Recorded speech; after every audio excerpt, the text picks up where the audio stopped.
Dude, I saw your tweet about the... Yo, did you guys see my tweet? Dude. For those who don't know Kingsman or Kingsman drama, he's a top 500 Magic player who was desperate to win the prize money for college. On the other hand, his teammates told him to shut up, mocked him for being a broke student, and, right before the tournament started, kicked him from the team. That tweet, I didn't expect it to blow up. I think it has like 10,000 likes. That's crazy. I thought, you know, it was like a pretty like insane like ratio. I've never seen anyone get ratioed that hard. Dude's at 11,000 likes. I basically tweeted a picture of the person who got like I guess she got canceled. I mean, I would say it's a cancel. Like, bro, she is so messed up. And I think the entirety of the gaming community has seen this drama that's been going on. Holy shit, I just saw, bro. It's kind of insane how like everyone knows about it. I mean, if you haven't heard about it, I mean, you're probably just not on the internet or on social media. But if you are on social media, it's like everywhere, like TikTok, Instagram. People are making like drama videos on it on YouTube. It's all over Twitter. Kind of insane, man. Bro, the guy actually blew up because of this drama. Huge W. This kind of reminds me of like, there was like a VTuber a long time ago who blew up because of like drama. And like, they were like the victim. And usually, when it comes to content creation, the person who's the smaller creator always loses. So the fact that he blew up from this actual huge W, and I wish more people called out the shit that bigger creators like say. Like it's kind of wild how many of the times like when it comes to like drama, the bigger creator always like wins. Always, no matter what. Like even if they're wrong, they always wins. Why? Because they get like the publicity and everyone like eventually forgets or just forgives them, and yeah, people just move on from it. It's crazy, bro. Dude, your tweet, my reply getting 1K like, I had to mute my phone, bro. I mean, it was you had a good reply. Wait, which reply were you? Were you the one talking about how like she made like a post saying that it was just business? I fucking hate creators that are like that. Like, I have experience with a creator who literally said that to me, and I thought like we were friends. I'm not gonna like say it like who they are, but I will never like creators that take advantage of the situations, just call it business. Never. I hate people like that. They're snakes. They act like nice, and yeah, snakes. Dude, if Kingsman didn't have the VOD and make that video, OG, yeah, 100%. And I really hope like in the future more content creators like call them out for that, like anyone out, like especially if they feel like they're getting wronged by a larger creator. I think making a video and having it kind of blow up is the only way to defend yourself. Like a long time ago, I did think about like making like an official response to the situation that I experienced, but I guess I was not, you know, too confrontational to the point where like I didn't want to like create drama. Because I understood fully during the time that like the smaller creator always loses. But now that I think back about it, I definitely should have like made something more concrete, like a video with like all the evidence and showcasing like what happened. But yeah, it's actually super nice seeing that someone who was kind of like bullied in the content creation space, because I've always said that like in content creation, it's like literally high school drama shit.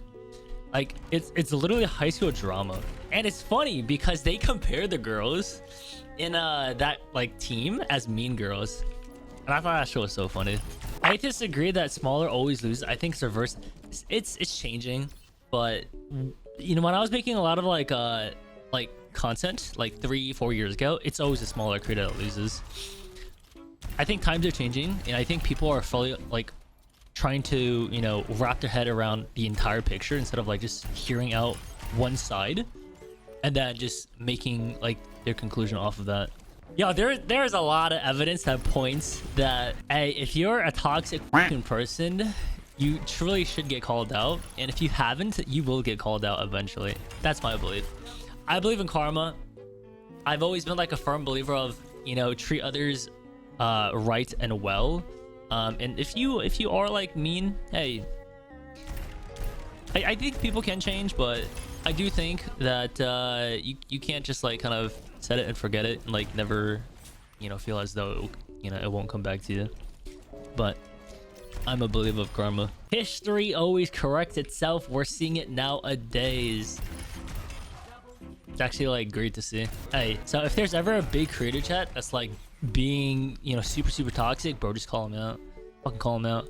Make a video on them. I promise you it'll blow up if enough people like see it like in the beginning. And if they're like a really big creator, yo, cancel them. Cancel them. That's the thing. Like nowadays, if you're big enough and you have like a lot of like, you know, shit under your name, as long as you become really fucking relevant, like you blow up as a streamer or a content creator, people will forget. People will forget, and the ones that knew, they don't even talk about it anymore because, you know, time passes and, well, they blew up, and so people are just gonna forget. That's like the bizarre thing in content creation that, like, I'm just like, that's so strange. It happens so often. Like, people like don't hold each other accountable, and I'm not surprised that these content creators got canceled, like the girls. They have like terrible accountability issues. They like apparently they did like an apology tweet. They kind of just yapped without actually like being sincere about it. And yeah, the post that I made on Twitter, she pretty much is milking the drama. She made a video, it blew up. Granted, there are like 99.9% dislikes to likes. Everyone on the internet does not like her, but she is making money off of it. Why? Because of ad revenue. And for those that don't know, hitting the like button and the dislike also increases the video exposure. Like the YouTube algorithm, aka the audience, they want to see that shit. And because they want to see that shit, it gets thrown into people's YouTube recommendations. And if everyone's yapping about what's been going on, she technically also blows up with it. So like in this sense for YouTube, any publicity is good publicity. However, I think I think it's gonna be very short-lived, as like, dude, that's a lot of hate. Like, that is a lot of hate. Like, I don't think I've ever seen a video get ratioed that hard ever. Like on the internet. Like ever. Have you guys ever seen a video get 99.9% dislikes? Like, I don't think there's actually a single one on the internet with that many dislikes. I think it's at like 22,000 dislikes with like 500 likes. Like that's insane. That's a crazy ratio, bro. That's a crazy ratio. And I kind of care about my ratio too. For those that don't know, I make YouTube videos as well. And I like the fact that my videos are always like above 99% likes. I like that. I mean, you know what that means? It means you guys like the video and not a lot of people dislike it, which is nice. I appreciate that. Feels like there's some affirmation going on for my insecurities. The organizers of the tournament also should be held accountable because they only took information from one party and not the other part. I mean, I somewhat agree. Okay, this is like a little bit of like a sidetrack, but I actually felt very uncomfortable knowing that I think during Overwatch 1 and the launch of Overwatch 2, there was so much biasm and so much favoritism. If you were blacklisted in the community for like something that quote unquote like someone from Blizzard didn't like, you are blacklisted. And because I like was aware of that, I tried my best to be on the good side and like be neutral. But like that in a sense is like the same thing as being a bystander, right? I felt as though there were a lot of creators that, in my opinion, were like they deserve to be part of like the group of people that were being selected for like Overwatch events, but they weren't because, you know, someone from Blizzard didn't like them or something like that. Like one of the Team 4 members. There was one where like there was a community manager. I'm not gonna say the name, but they basically didn't like said creators, and they like pretty much there was like a lot of like directed negativity towards specific creators because they didn't like them. And I always felt like that was weird. I feel like if you're like a Blizzard employee, or like you're like a dev or a community like employee for said game, you should be always neutral. Always. There should never be favoritism. You know what I mean? And I always felt like, I mean, they're humans. They're people. I can understand why they feel that way, but there's a sense of professionalism that you need to kind of like carry.